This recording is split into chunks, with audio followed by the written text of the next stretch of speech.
Apocalypse de Jean, chapitre 16.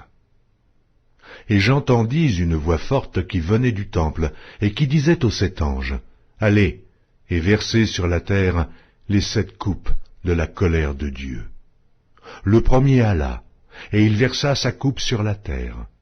Et un ulcère malin et douloureux frappa les hommes, qui avaient la marque de la bête et qui adoraient son image.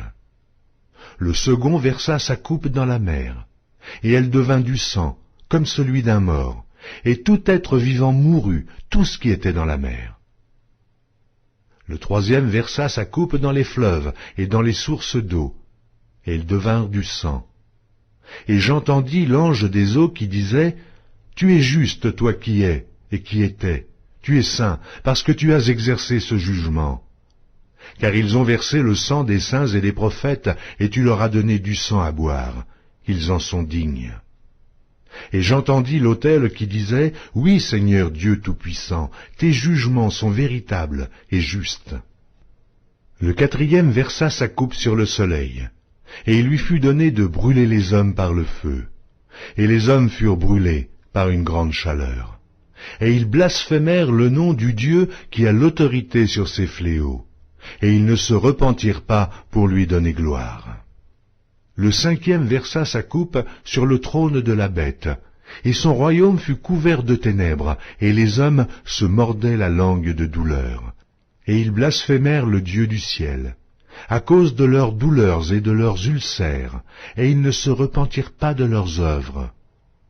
Le sixième versa sa coupe sur le grand fleuve l'Euphrate, et son eau tarit, afin que le chemin des rois venant de l'Orient fût préparé. Et je vis sortir de la bouche du dragon, et de la bouche de la bête, et de la bouche du faux prophète, 3 esprits impurs, semblables à des grenouilles. Car ce sont des esprits de démons qui font des prodiges, et qui vont vers les rois de toute la terre, afin de les rassembler pour le combat du grand jour du Dieu Tout-Puissant. Voici, je viens comme un voleur, heureux celui qui veille, et qui garde ses vêtements, afin qu'il ne marche pas nu, et qu'on ne voit pas sa honte. Ils les rassemblèrent dans le lieu appelé en hébreu Armageddon.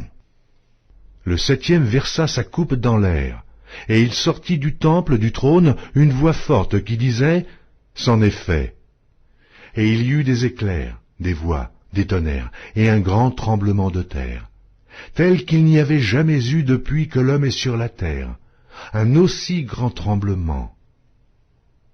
Et la grande ville fut divisée en 3 parties, et les villes des nations tombèrent, et Dieu se souvint de Babylone la grande, pour lui donner la coupe du vin de son ardente colère.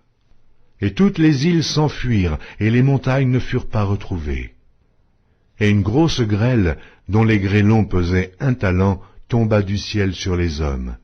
Et les hommes blasphémèrent Dieu à cause du fléau de la grêle, parce que ce fléau était très grand.